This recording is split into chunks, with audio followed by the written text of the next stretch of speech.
उद्यापासून आपल्या जिल्ह्यात 12वीच्या परीक्षा सुरू होत आहेत आणि 21 फरवरीपासून ते 17 मार्चपर्यंत 10वीच्या परीक्षा आपल्याकडे असणार आहेत.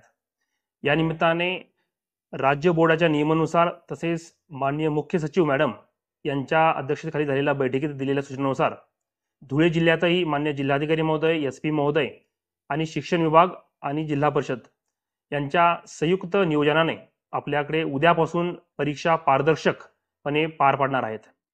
कॉपीमुक्त अभियान राबवताना आपल्याकडे 12वीसाठी 47 केंद्रावर जवळपास 24,500 विद्यार्थी परीक्षेला बसणार आहेत. त्यामध्ये 13,000 मुले ते जवळपास 11,000 मुली या परीक्षेला सामोरे जाणार आहेत.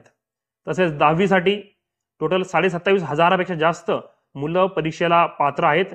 त्यामध्ये 15,000 मुले आणि जवळपास 13,000 मुली ह्या पात्र झालेल्या आहेत. आणि 10वीसाठी टोटल 71 परीक्षा केंद्र आपल्या जिल्ह्यामध्ये असणार आहे. त्याच्यामध्ये धुळे शहर, ग्रामीण, शिंदखेडा, साक्री आणि शिरपूर या चारही तालुक्यामध्ये विद्यार्थी संख्येनुसार परीक्षा केंद्राचं ठरवण्यात आलेलं आहे.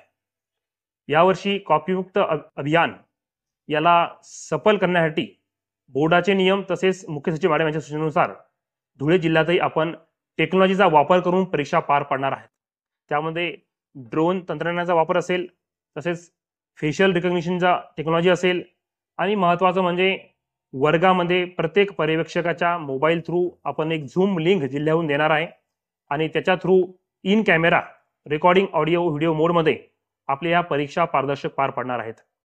एक भयमुक्त आणि कॉपीमुक्त परीक्षा राबवणे यासाठी प्रशासन तर्फे मी सर्वांना आवाहन करू इच्छितो की सर्व विद्यार्थी, पर्यवेक्षक, सर्व प्रशासकीय यंत्रणा यांना सर्व नागरिकांनी सहकार्य करावा आणि कॉपी प्रकरण झाल्यानंतर त्याच्या प्रशासकीय कारवाई त्या अनुषंगाने करण्यात येईल.